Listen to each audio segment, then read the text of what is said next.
Hey everyone, it's Jaime with Roosters Comics coming to you with this week's Specs of the Week. This week we have a little Marvel Halloween edition. But before I tell you what books we're talking about, you know what to do. Hit the music.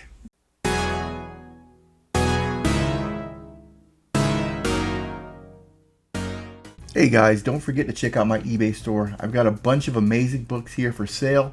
All of them you can make deals on, so if you find anything you like here in this list of books, make an offer, let's make a deal. Remember guys, if you hear the rooster crowing, that means there's a good deal out there. And this right here guys, you won't hear it any louder than my eBay store. Also guys, don't forget to follow us on our eBay store, so whenever we post new books, you'll be the first to see them. Other than that guys, thank you so much and enjoy the video. Alright guys, thank you so much for joining me today. So today we're going to be talking about several Marvel books that fit the Halloween theme that are also really good books to invest in, that I think they're all good specs. So if you ever find these books in the wild, I say jump on them. Do they have future growth potential? I think all three of these books do. Remember guys, this isn't financial advice. This is just my opinion on what I think the market's going to do. And also, if you are liking what I'm doing, please don't forget to hit like and subscribe. And just like I said in my little promo, check out the eBay store. I've got a lot of awesome books there. All right, guys, let's get into the specs. All right, guys, so first book we're talking about today is Werewolf by Night, issue 32 from 1975. And this is the very first appearance of Moon Knight. Now, Moon Knight had his TV show a couple years ago, which was hit and miss with most people, but I am a big Moon Knight fan, and I thought the show was actually pretty good. And believe it or not, this book is pretty affordable, and I still think this book has legs. Moon Knight has a dedicated fan base, and you can get high-grade raw copies, guys. It says here right around $5,000. I think dipped down a little bit now, because if you look, the most recent near mint copy sold for about $1,700. So I'm thinking you can probably get a real super mint copy for right around maybe $2,000 to $2,200. Mid-grade raws, you're always going to find these right around $500 to $700. If we look at the slabs, 9.8 90-day average, well, 12-month average is about $21,000. Most recent sale was in April of this year for $21,600. If we're looking at something that's right around our wheelhouse, I would say right around the 8.0 mark. 90-day average is trending down at $1,200. When this book was first slabbed, it was a $56 book. Moon Knight was kind of a fringe character that just, a couple people liked.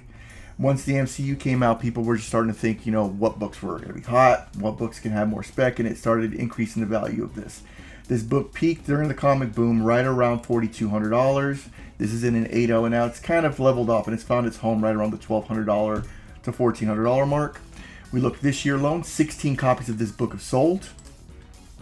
This month alone, only one at $1,100. Then we had 4 last month at $1,250, $1,100, $1,399, and $1,150. Like I said, anywhere between $1,000 and $1,250 for this book in an 8.0, I think is a great investment.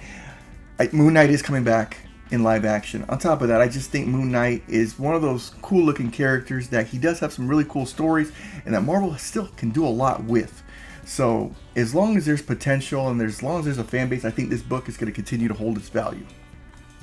Next book we're going to be talking about today is Tomb of Dracula, issue 10 from 1973, the very first appearance of Blade. Now, Wesley Snipes made Blade popular. I didn't even know Blade was a Marvel character when I first saw the movie as a kid. I found out later on. Then the light bulb went off and I was like, oh duh, of course they're going to make a movie about it. We can get high-grade raw copies of Blade for right around $7,000. Well, that's actually back in 2023 it sold. Most recent near mint copy sold for $1,150 back in February of this year. So maybe mint copies you can probably get around $3,000 to $4,000. It's been so many years since the last one I sold, I really couldn't tell you. Mid-grade copies, you're looking anywhere between $300 to $600. Same thing right here, 9.8s, $800, and it's trending down right now. We can go down to, let's look at here, we can go to 8.0, same thing, 90-day average trending down at $10.51. Most recent sale at $9.12. Same thing, when this book was first slabbed, it was only a $70 book. But it's continuously, even before Marvel came out, look, $214 back in 2013, 2017, right at the beginning of Marvel, $466. And right around this time is when the Blade movies came out, so of course it made the character a little more popular. At the peak of the comic boom, this thing sold for $3,400, and it's tapered down, but now it's found a home right here. This year, 14 copies of this book have sold. And this month, well, none in October, 3 in September, one for $1,100, $1,140, and $912. Thinking anywhere between $900 and $1,200 for this book is a great investment. I think not, 10, 15 years from now, this book, it may not be $2,000-$3,000, but it's going to be more expensive than what you purchased it for. And if for some reason, fingers crossed, Marvel does Blade right in the MCU, this book could see new heights and gain new popularity.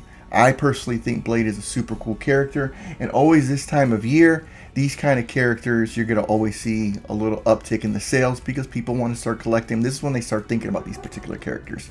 Now we're going to save the best for last, and that is Marvel Spotlight Issue 5, the very first appearance of Ghost Rider. I've talked about this book in the past, but since we're in the Halloween theme, I was thinking maybe Ghost Rider 1, his first ongoing series, but I was like, nah, let's just go back to the original. And once again, high grade raws for this, you're looking at right around $3,000. Near mint, the last near mint copy sold back in 2022 during the comic boom. You can get it for much cheaper than $12,000. You're probably looking more around $3,000 to $4,000 for a near mint copy. If we look at the slabbed versions, 9.8 sold last year at $36,000. If we're looking right around that $1,000 mark where I like to look at for books, we can be hitting, I guess we can go, where are we at here? Let's just go 7.0. It's $1,400. 90-day average is trending up. Same thing when this book first got slabbed. Like I told you guys before, it was $117, but it's always been ticking up. I think this was when the Nicolas Cage movies came out back in 2015. You're looking at $305. Then the comic boom hit. Book peaked out right there at $4,100, and it's tapered down, but now it's found its leveling off point. 2025, 20 copies have sold so far. In October, one for $1,600. September, $1,200 and $1,400. The rumor was that Blade is making a cameo in Avengers Doomsday, so that may have caused what the 1620 book to sell it so high. I think if he is making a cameo in Doomsday, that's only going to help this book grow even more. Marvel did cancel the Ghost Rider show they were going to make a couple years back, but clearly if he's making a cameo, like I said previously, they have plans for him in the future, and I think that's only going to help this book continue to grow. Ghost Rider is one of the most popular Marvel monster characters there is, along with Blade and along with Moon Knight. So if you have any opportunity to get any of these three books, I'm telling you, it's a great investment, and you can't go wrong with any of them. And that's it, guys. Those are my specs for this week. Remember, guys, if you do enjoy my videos, please don't forget to like and subscribe. Don't forget to check out the eBay store. I really, really appreciate all the views I'm getting. Thank you so much for that. And other than that, guys, remember, keep your ear out for that rooster crowing. Because remember, when the rooster crows, that means there's a good deal out there. Jaime Hernandez, Roosters Comics, signing out. Y'all have a good night, guys. Take care.